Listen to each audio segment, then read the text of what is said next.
Hey everyone, welcome back to Recently Retired, episode 8, where we're going to talk about injuries and setbacks. This is definitely a topic of conversation of interest to me, obviously. So pick me. Yeah, extraordinarily pick me. But yeah, we're just going to talk about ups and downs of injuries and setbacks, how you kind of build resilience, and I don't know, yeah. Have you ever had any injuries? Just like a few, but like they were minor setbacks for a major comeback. Okay, great. Do you want to explain to the audience? I guess we can start kind of like when we were kids and in high school and stuff. Like, did you have any injuries then? Or setbacks? Oh, as a kid, no, I didn't really have any. Okay, you're not gonna sniffle into the microphone. Anyways, as a kid, I didn't really have a lot of injuries, or setbacks.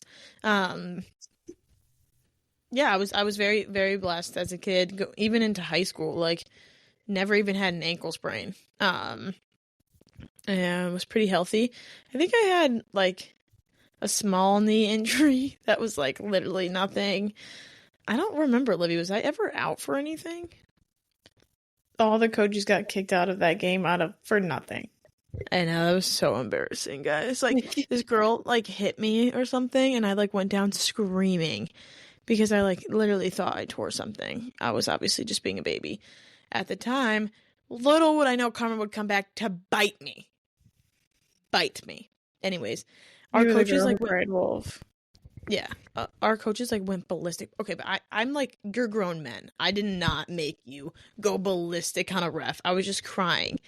And they like, I don't know if like the ref didn't call it or something, but I don't know. Anyways, that was a very minor knee injury. Someone got a red card for like just running on the field without the ref saying they could because you were down and screaming in pain. Why so are you putting quotations? That one was your fault. I was doing quotations for pain. I was in pain. Fake pain. Anyway, so that one was your fault. Okay, well, so then the other two coaches on the sideline got kicked out, so we literally had no coaches on our sidelines. No, but I feel like we were both pretty blessed. Libby, I can't remember if you had any setbacks besides your little ankle sprains. Yeah, just sprained my ankles like twice in high school. How did you overcome that? I just iced it a lot and rested. Like, how did you overcome that? Because, like, that sounds really, really challenging. Some may call it rice. Rest, ice, compress, and elevate. Not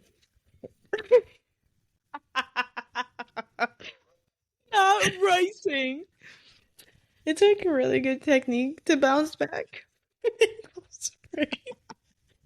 So if any of our listeners are going through or may eventually in their life have an ankle sprain, rice that baby. Rice that bad boy. Just rice it up. Like, Dad had that huge red bucket, 15 minutes in, 15 minutes out. Works like a charm. No, those were pretty... The one at Robinson Hill was so painful. But that was because Taylor Schramm was like, take your cleat off, let me look at it. And the literal number one rule when you sprain your ankle is like, do not take your shoe off immediately. Because the swelling will hurt so bad. And that happened. But yeah, no, I mean, it was fine. I was like back in 2 weeks. Yeah, I can now understand.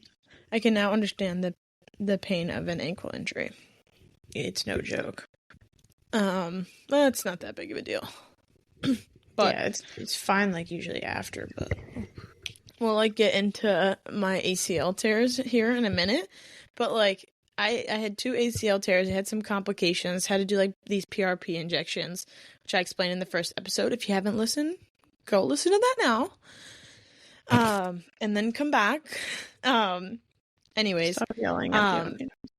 So I like got, came back from both of those and was like, still managed to not have an ankle sprain, never have my ankle taped, which most of my teammates, had at least an ankle injury or had got their ankle tapes at one point in their career. And I'm a fifth year, my last season ever playing, and we're in the last regular season game before playoffs, and we're in New Jersey playing NJIT. Like 15 minutes into this game, I'm like dribbling at this defender, thinking I'm like gonna beat her one-on-one, and I step on her foot and roll my ankle off of her foot, and I just hear like 14 cracks, and I'm like, oh my god, I just broke my foot. Like, no, ankle. that's what happened.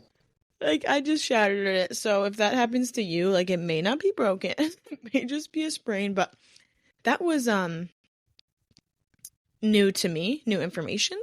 So then I get off of the field and I'm like crying. I'm like, I don't want like my career to end like this. Like, this is bullshit.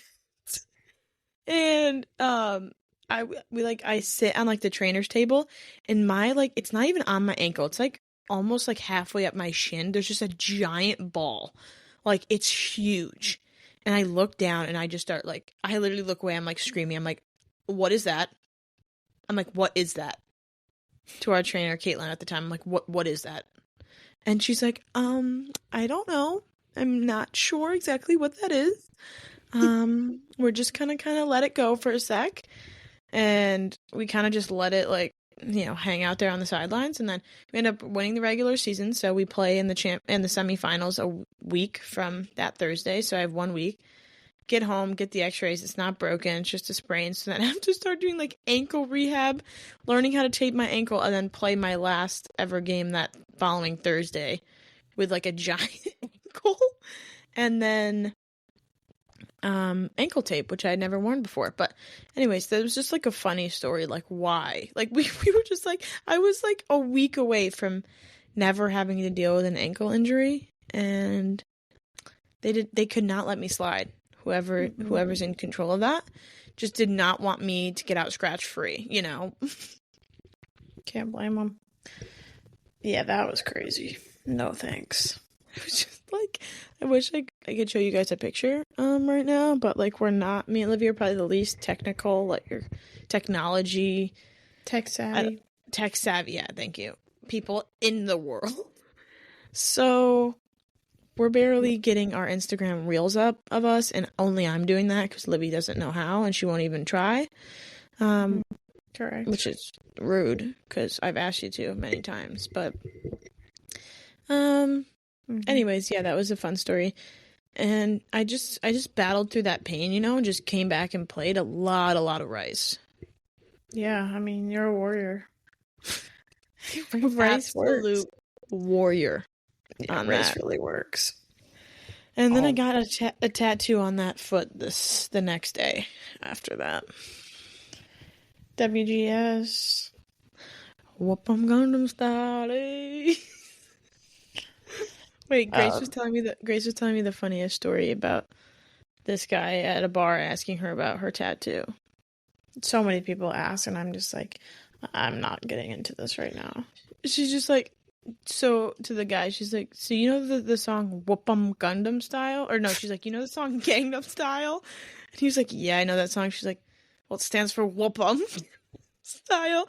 And I'm like, so many people when we got these tattoos were like, you're not going to be able to say that to anyone. She's in a bar talking to this guy, like trying to like maybe flirt, and is like, yeah, no, that it means Whoop 'em Gangnam Style. No, I told one of my students that, and they were like, I thought it was whoop 'em too. I'm like, exactly. Like, not everyone knows it's whoop 'em. Like, he was like, no, I thought it was whoop 'em. So I was like, exactly. That's why it's tatted. Right. And he's probably thinking in his head, before I get it tattooed on my body, I might look it up and make sure that it's whoop 'em. But that's really besides the point, There's no fun in that.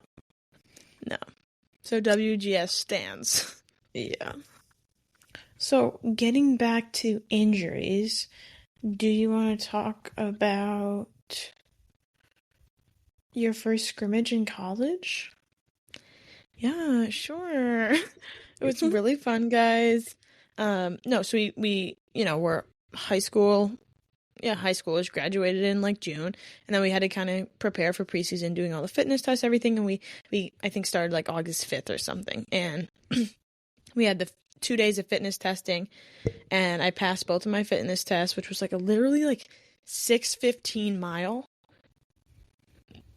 Never again will I ever do something like that. Are we bragging? Like, I asked about the scrimmage, not about the fitness test.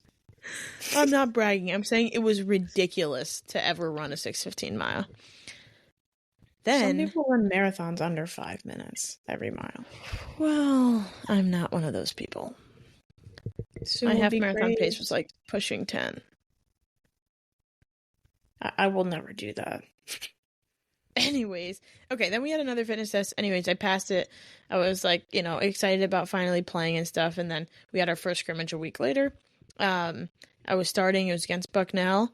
And we played like 3 30-minutes, just like that's what you do in scrimmages instead of 2 45s. And the first one went, good. I was like adjusting to the faster pace. And then we start the second 30. Livy's out there with me. And about 30 seconds into that second 30, I was like going shoulder to shoulder with this girl for a ball. And I could like still remember it so vividly. Like, I'm like, oh, I'm going to beat her to this ball. Like, I'm quick. And I step wrong. And I just feel like my knee just like give out into like 3 or 4 different like pops. And I just like yell. And I remember falling and like grabbing it because it felt like it was out of place. Like I remember holding like one hand on my thigh, one hand on my calf, because I was like, oh my God, my knee like fell apart. Like it just like, it felt super unstable. So I was like trying to hold it together. And I remember the Bucknell girl being like, I didn't even touch her. I'm like, obviously it wasn't you, ma'am, if I'm screaming in pain from a shoulder bump. Oh my God, Yeah, I wanted to punch her in her face. Anyways, went down with that, and then it was kind of like I, had a feeling it was my ACL, but it was my first time, so I wasn't sure. When it came out, our trainer like looked at it. She didn't have like the best face on. Like she was kind of like, we're gonna just see and wait. And I'm like, okay, what does that mean? And then I remember like going into the locker room, because they were gonna like get me on Game Ready, which is like an ice machine. And I remember chucking my shin guards and cleats at the locker. Like literally like a Troy Bolton scene of like getting your anger out. And then I just like laughed at myself after that. I'm like, did I really just chuck my stuff at my locker? Yeah, you did, and you left it there. Yeah. Anyways, whoops. We went into sports med. I got on Game Ready, and our brother Parker at the time was playing on the men's soccer team, so he came down and he tore his ACL going into his freshman year, so like in June or July. So he had just recovered. So he was like a year and 2 months out of his ACL. And he comes down and he's like looking at me on ice. He's like, Tay, like all you gotta do is get up and try to run. And like if you can't, like, well, like you're fucked. But like if you can, you're good, Like you just gotta just try to run it. And our trainer looks at him and goes, get out. Get out. Like now. It was like so obnoxious. And yeah, then I went to get my MRI, and they're like, what music do you want to listen to, Tori? And I was like, oh, country's good. Like it was, summer, August. And they play the song Good Vibes by, I forget who sings it. Chris. I can't remember exactly who the I don't know. artist is, but anyways, it's the song I'm feeling them good vibes, I'm living on God's time. Anyways, I'm like, oh yeah, exactly. I'm like, oh my God, this is such a good sign. Like who isn't feeling good vibes in this MRI?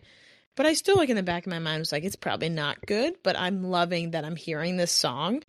And then we go to the doctor's office for them to read it, and our head coach Neil like comes with me, like he's in the room with the doctors and my mom. And the doctor's like, he comes in, he like reels over to me and he's like, so we got the MRI, like, there's no ACL present in the MRI. Like you've torn your ACL. And I'm just sitting there like like just like smirking. Like I don't know what to do. Like my head coach is in there. I've only been his player for a week. Like obviously we knew him before, and like I was comfortable with him there, but I'm just like what do I even do or say? And Neil just like comes and like pats me on the shoulder. I'm like, this is so weird. Like, should I cry? Like, I don't know. Anyways, so found out it was my ACL, and then my teammates all like brought me like chocolates, and like I got some flowers from some people, and it was just like it was really sweet, and I had no idea like where to go from there. I was like, I don't know what to do. So that was what happened in the first scrimmage with a little extra sauce. I gave you guys some extra depth there. But what were your emotions when you found out, besides being awkward? So awkward. No, because I think it was just like shock. Like I was like I didn't know what to think. And then like a few days later it just like set in because it was like your guys' first home opener. And I remember like I dreamt of that day since I was a high schooler, like playing in my first home opener as a, Division I athlete. And I was just so like distraught. Like I remember crying in sports med, like tearing up when Neil was like giving his pregame speech of like super hype, like let's go. This is the first home opener, like blah, blah, blah, blah. And I just remember just being so sad, like being like, wait, like this was supposed to be my first game. Like this was supposed to be my time. And you wish that was you, huh?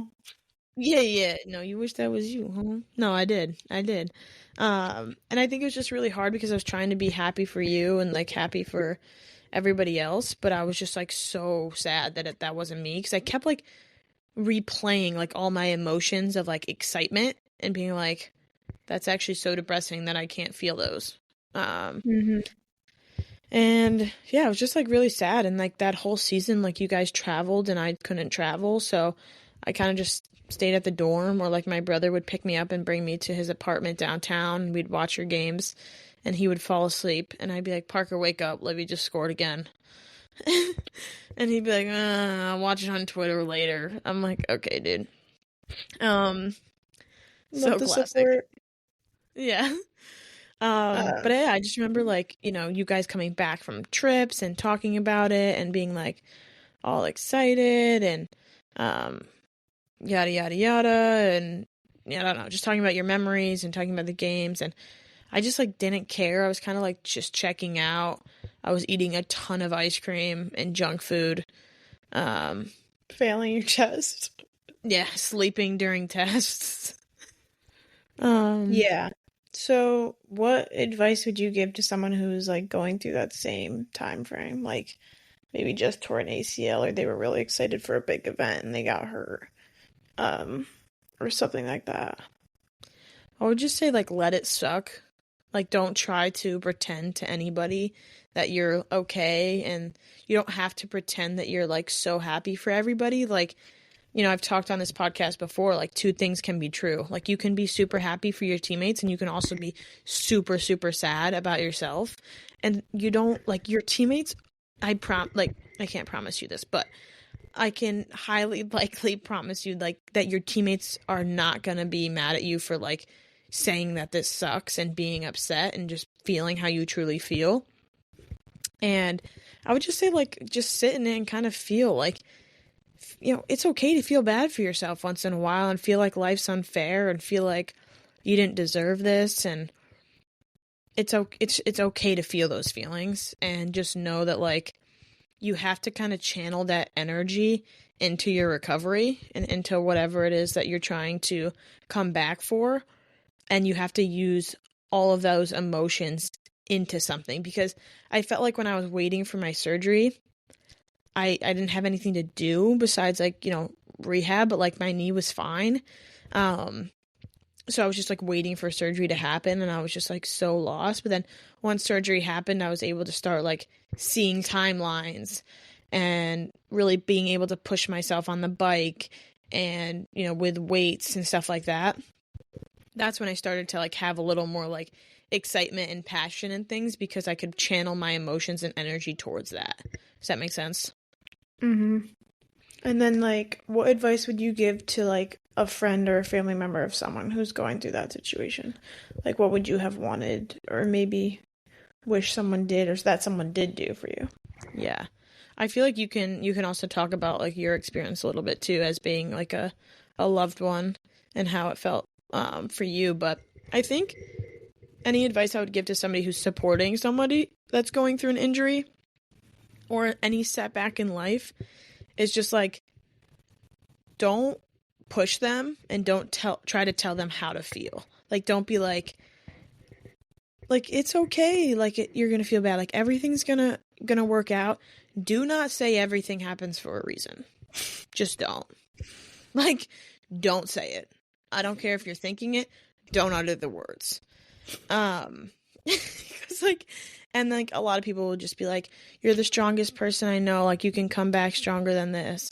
And it's just like you don't feel like you are, you feel like you're actually the weakest person because you just went through a surgery. And I don't know, I think I would just say like support them and meet them where they're at. Like if they're having a good day, try to match that energy. Try to be like, why was it good? And try to like be on that energy.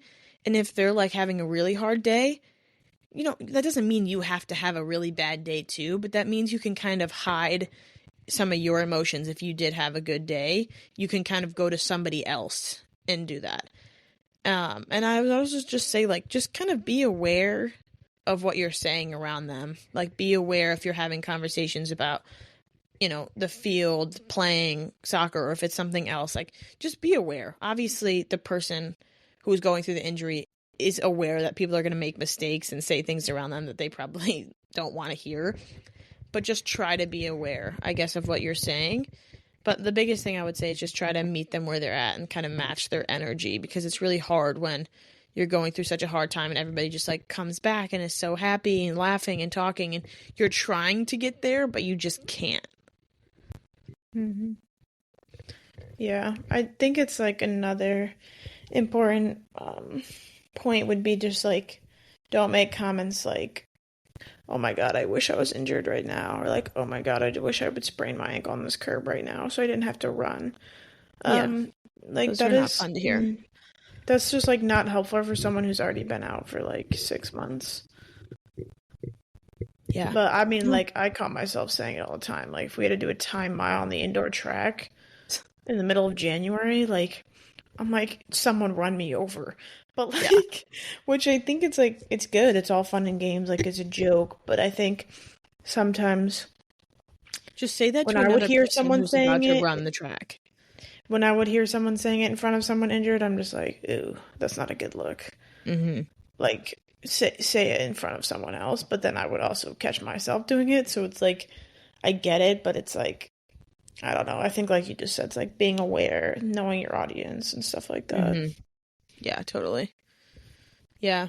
Yeah. And I feel like it's important to, on both ends, just be understanding that, you're going to make mistakes and you're going to have days where you freak out on your loved ones and they don't mean it. And, just kind of have more empathy when people are going through things like that, even if it in your mind isn't that big. It's just like a small injury. Like it makes you irritable. You're in pain. You're jealous of people who are fine and all of those things. But do you want to talk a little bit about how it was for you when that happened to me? Sure. I mean, obviously it was just like, it just sucked because, I mean, we never played a game without each other for like so long, like our whole lives pretty much. So I think I was like scared, for myself and for you, because obviously So like you just pick me. it's just facts. Yeah, no, I think it's just like when you see someone you love like in a lot of pain and going through stuff like that's never going to be easy. Mm-hmm. But it was especially hard because I was also like thriving. Yeah. So I think it was balancing that, like feeling bad, but also like wanting to feel happy. not really knowing like how those emotions were supposed to intertwine. But yeah, I don't know. I would just say like looking back, I would just advise myself to take it like more day by day and um, kind of just like celebrate both of our victories, but also understand that like every day is going to be very, very different, I guess. But yeah, mostly I just like felt super bad because ACLs in general are just like so hard. Um, and trying to come back, and then COVID hit, and you were still trying to recover, and we didn't know when we were gonna play. You weren't able to see like a trainer and go to real physical therapy, and like it was just a hot mess, and you were always in pain, and it's just like I don't know, it's not fun because I was just like ready to be back together playing. Like I was like, all right. Mm-hmm. Like after a couple months, I'm like, okay, this is annoying. Like I don't want to do this by myself anymore, type thing. But yeah, I mean, I think the freshman fall was like hard, but it was also like really fun for me, like traveling and playing and doing so well. Um, but I guess I was just so used to sharing it, and sharing it like with each other was like fun. Like some people think of it as like a negative thing, sharing the spotlight, but I think we both found it super fun. So I think it just like took some of the joy out of it because like you're not Mm-hmm. getting to do it with your best friend, so it's not as fun. Yeah. And knowing you're not there because like you're in pain and going through something also doesn't add anything to that. Yeah. Yeah. I feel like it definitely added more humor to me going through this. As why I'm naturally funnier than Libby. Um but yeah, for context, yeah, I had surgery August 31st, and then COVID hit that March. So I was sent home just trying to do rehab on my own, not really knowing what I was doing. But going along with it, having my dad try to like massage my calves and IT bands and stuff like that. Like, and then when I went to PT, like when they started opening in like June or whatever, my PT Mm-hmm. was like, "Yeah, when you walked in, I thought you were 3 months out," and I was 8, and that obviously is not fun to hear after you've worked for 8 months. But I was in a lot of pain, and eventually I found out why. But we'll get there. And so then yeah, we came back for that fall, and COVID was still there, so we didn't have a season. And then we played like an 8-game season in the spring. Um, and it was interesting. I mean, I don't even know explain that season. It was kind of wild. Um, We but made I it to was the in chip. Yeah, we made it to the chip. Um, That was I crazy though, yeah. I played a lot of minutes, I think, that season. Not like every minute, but I played a lot. Humble Um, brag. yeah, I was also selected to the all rookie team. Anyways, it was just like a season, and so like I remember I was just in a lot of pain, and then I called my mom on the bus ride home from UMass Lowell because we had lost in the championship, and I was like, I need to get in to see my surgeon. Like, I've been dying this whole season. I've been trying not to tell anybody because I wanted to play. That was my first time ever playing, and I was a sophomore, and I was about to head to my junior year. So Mm-hmm. then we go to my surgeon. He's like, we don't really know what's going on. Like, we could like go in and take out like some nerves, or like, I don't know, do some stuff. And my parents were like, we don't think you should do that. And the trainers were like, we don't think you should do that. So we think you should try like PRP injections. So I'll sum it up like quick. It's like where they take blood out of your arm, spin it in this machine, pull the platelets out, and then, you know, with a giant needle, push it back into where you're having pain, which was honestly one of the most painful things I've ever gone through in my life. They stabbed a knee like right at the top of my knee, like where my patella tendon is. Um, and then I had to do another 2 weeks. So I had to give 2 of them, and I was in a straight leg locked out brace for 4 weeks, and like couldn't drink alcohol because your blood had to be completely clean. I'm pretty sure you were So underage anyways. I meant So I don't know why that's seltzers. an issue. I meant drinking seltzers that have like, stuff in them. And anyways, so then I had to like rehab my leg again because after the 4 weeks I lost a ton of muscle. So I'm doing rehab to get my leg strong and back. And then we start our junior season. I don't even know where we started that like season. Huh? Like I don't even remember that season. Um, Like where was our first game? I don't know. I feel like it was at home. Anyways, I played that whole season. I'm still in pain. The PRP injections did like nothing. And Livy was out with an ankle sprain for like, a couple games. We had a couple girls out with concussions. So I'm playing, and this is when overtime was still in effect. So if we were tied, we're going to overtime. So we're playing like 110 minutes in conference, like back to back. We went into overtime like 4 times. And yeah, I'm not having it. I'm in a lot of pain. But like I'm not telling anybody like I'm sitting out. That's when we get to our quarterfinal game where we're at Albany. And about like 20 minutes in, I'm like, this girl's dribbling at me in the middle of the field.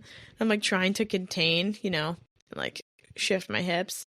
And I shifted a little too hard and tore my ACL again on the same leg.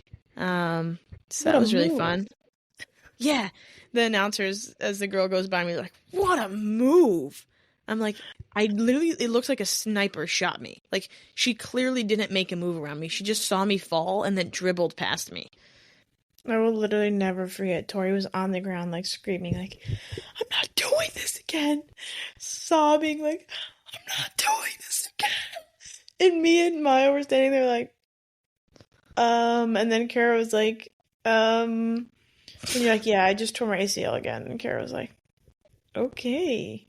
And then Mom is like on the sidelines, like, I'm right here, baby. I'm right here. I'm like, what is going on? Imagine that, everyone listening. Your mom, you're a junior in college, screaming from the sidelines for everybody to hear, like, I'm right here, baby. Like, mommy's here. No, that was crazy. But, like, Traumatizing. honestly, the way you were screaming, like, I will never get that out of my head. But then at halftime, I'm drinking water or whatever, and Neil's like, let's go, we're meeting in the corner. And then I hear like, great job, Livy, keep it up. I'm like, I turn around and Mom's standing on the sidelines. I'm like, how the heck did you get over here? There's supposed to be security. Yeah, that was wild. So no, I remember it vividly too. When I went down, I was like streaming, but then I like stopped like as soon as Neil and Kara came out because I was just like, well, it is what it is. It just happened. So then I'm like walking off with Neil and Kara, like not like literally just walking off because I know I can walk at this point.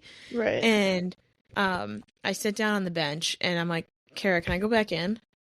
She was like, you just told me you tore your ACL. I was like, I was just playing. Like I was just messing with you. She was like, no, you're not going back in the game. And like they have a doctor there who like checks me out and is like, yeah, can't tell, yada yada yada. Yeah, and then all of a sudden it's halftime and my mom comes over and I turn around, she's like, gives me a big hug, and obviously I start to tear up again, normally, right? And she's like, see, I knew you needed your mom right now. I'm like, I promise you I didn't. I promise you I'm just tearing up because I just tore my ACL. No, you needed her over there. I'm like, how are you getting on the sidelines of a Division I playoff soccer game and talking to me at halftime? But I mean, you find a way. When she puts her mind to something, it's gonna get done. Mama Bear found a way. Yeah, and Grace was also on the sidelines that game because she got too many yellow cards and had to sit out. I'm like, what is actually happening today? So like the two of us are just booling on the sidelines, like. I'm like, that was like a very like spooky October Halloween day. Yeah, that sums it up. It really was. It was like in that. I mean, like Grace like is so funny in those situations because I like love being around people like in that situation because she just like knows not to say anything to me. Like she didn't even try to hug me. She didn't even try to say a word. Like she's just like like laughing, and I'm like, thank you, because that's exactly what I need right now. Like. Some of my And teammates some were people are trying like, to, "Oh, are you okay? Like, yeah, I'm so like so sorry." And you're cute. just like, laugh. Yeah, like they're so sweet, but I'm just like, get out of my face. Like the last thing I want right now is like pity. Like I want somebody to laugh. Like because that's my dark humor. And then so we end up losing the quarterfinal. We're like walking off the field and I'm like giving hugs to everybody and like I just like I was like I want to go shower, guys. Like I don't feel like talking right now. So I'm in the shower and like one of our teammates comes in and I'm just showering and she's so cute. She's like, "Are you okay, Tori?" And I'm like, "No, like I just tore my ACL again." She's like, "Oh no, but you don't know that for sure, right? Like you never know until the MRI." I'm like, "Oh, honey, like I know." Like I was just like it was so sweet, but I'm like when you do it a second time, like you're confident you did it. Mm-hmm. And I just remember just like laughing and just being like, what is my life? Yeah, so this was Halloween. So, it was about to be November and then, we have to be ready by August. So I was like, I don't know what to do. So we head down to a surgeon because I wasn't going to go to the same surgeon after my first one. His name's Dr. Pearl in New York City at HSS. And, talk to him. He's like, yeah, we can get you in the 17th of November. I was like, perfect. And yeah, I remember like Neil calling me, our head coach, and being like, T, like, if you don't want to do this, like, you don't have to do this. Like, you don't, have to do this again. I was like, no, I'm doing this. Like, I'm coming back and playing. So, that's that. Period. And so I got surgery November 17th, worked my way, did a PT, everything, and got cleared before even preseason started. And played. I had some trouble with my trainers getting cleared early because they're a little more reserved, but ended up playing in our first game. I subbed in at Buffalo, and yeah, when I came off, I think like a big part of recovery is like envisioning yourself playing in that first game back. Like for me, I knew I wasn't gonna start in my first game back, so I would picture myself running in at half, like at half field and running in and subbing out one of my teammates, and that was something I always did when I ran on the Alter G, which is like a body weight treadmill or something like that, and that's definitely something that helped me come back. But yeah, that's what I came back. Yeah, in August, and then I played my senior season. We made it to the championship game of the America East, hosted it. And I missed my penalty kick, and we lost. So that was disheartening. But yeah, that's pretty much my injury stories. I feel What like would you tell someone who is going through another injury after they came and worked so hard to get through the first one? laugh. Like, I don't know. I think the only way to get through is to kind of just like make jokes throughout. Like, I don't know, just know that like you did it the first time, so now this time you're gonna know every step and you're not gonna need your trainers to tell you what to do. You're gonna know when you're able to push yourself. You're gonna know like when you need to stop because you're in pain, which I never actually did. You're gonna like you're gonna just know a lot more. And so like just kind of like lean into that more, have a little more confidence. And I remember too, Kara, when I tore it the second time, was like, you're not gonna mope around like you did the first time. Like you're a junior now. Like, of course. Yeah.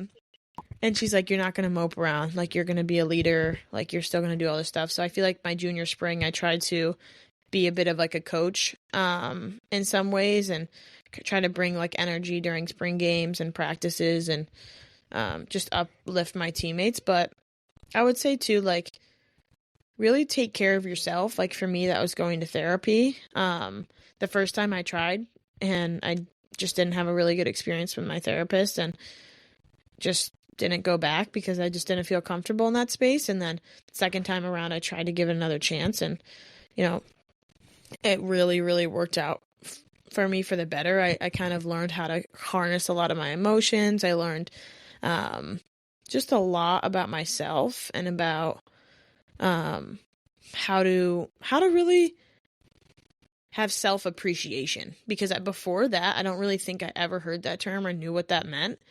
but it means like being proud of yourself and just like telling yourself that you're doing a good job too, and like stopping to appreciate the little things you're doing.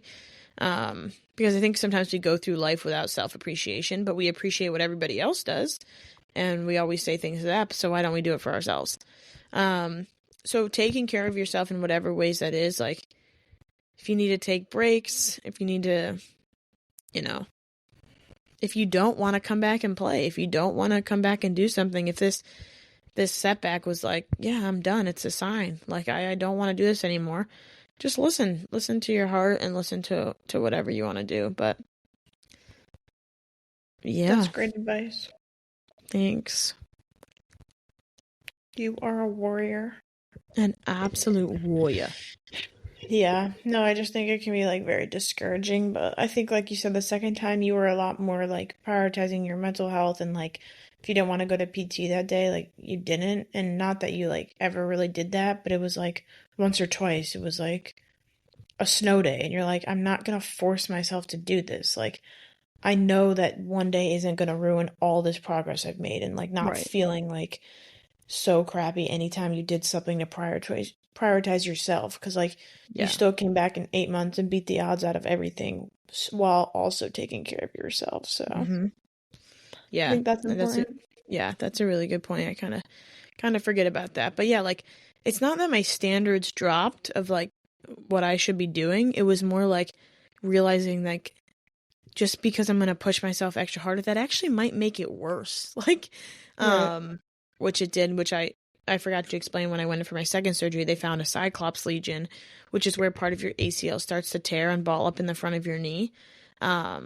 So part of my ACL was at the front of my knee for those seasons that I played in pain. So Dr. Pearl had cleaned it all out and cleared it all out, and he moved my ACL too, and attached my IT band to my ACL. And now, like, I don't have any front knee pain, but if I had, like, I don't know if I had, like, listened to myself, but if I had, like, because I knew something was wrong the first time, but I just kept pushing through and putting my head down. The second time, I was a lot more aware. I communicated more with my trainers about how I felt. And yeah, like you said, just prioritized more of, like, my life outside of soccer, because when you go through like an injury or a setback like this, you kind of lose a part of your identity. Like, you know, when freshman year, I was like, who am I? Like, I'm Tori, the soccer player who's good at soccer. Like, that's it. And like looking back now, like however many years out, you start to look for the silver linings and things like this. And I have so much appreciation because I learned so much about myself, about my capabilities, about my resilience. And I learned, like, you know, my passion for mental health and, you know, for social work. So I've just started to take those things out. So if you're going through something like that right now, think about, like, in a few years, I might look back and be able to take really amazing things out of this process and learn a lot about myself. Yeah. Love that, Queen. Do you have any like closing remarks or advice for our listeners?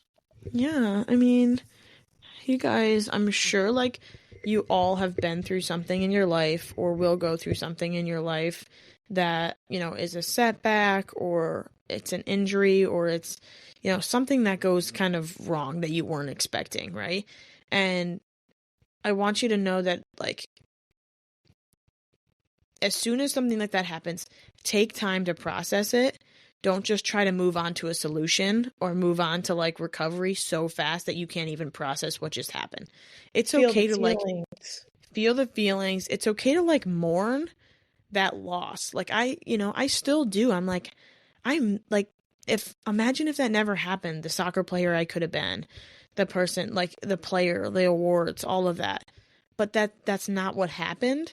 So if I just continue to, you know, try to say what if that didn't happen, instead of being like, look what I've got from it. So I think if you don't take that time to process it, you might get caught in that cycle. So really take time to process what's happened, be sad, mourn kind of who you were before the injury or who you were before the setback, and then start to look for ways you can change for the better and look for how this process can help you. You know, I tried to when I wasn't on the field, be a better teammate off the field. You know, I tried to not really focus on my studies, but I tried to find other passions in my life because it was kind of my first glimpse, like soccer isn't forever for me. So I need to find other areas of my life that I'm passionate about and other things that make me me. That's not just soccer. Um, and you know, I think I found out like too, like no matter what you're going through, like yeah, your personality might hide for a little bit and you might miss who you were, your bubbly self or something, but like you're always going to find your way through it if you just stay true to who you are and don't let this kind of injury or setback define you, but let it shape you and let it kind of build you and grow you. But I don't know, I think, you know, I think of Paige going through her ACL right now, and it's just like, I feel so much for her. She's a teammate of ours, and, you know, it's just so hard, but it's like when you have a passion for something and you want to come back for it, like, you just have to use that fuel. You have to use that passion. You have to envision yourself coming back on the field, and that's what's going to kind of carry you into that next chapter. Beautiful advice. You've been such a good listener tonight. I'm working on my listening skills. I feel like I'm doing a great job. No, you really are. Truly, truly amazing. Mm-hmm. Thank you so much, everyone, for listening. And yeah, Tori, what do we usually say at the end? I don't know. We usually say, go follow us on Instagram at recently.retired. Yes, please share with your friends or anybody you think might enjoy this episode or any other episodes that we've talked about. You know, have a wonderful week ahead. And we will see you next week. Yes, bye everyone. Bye.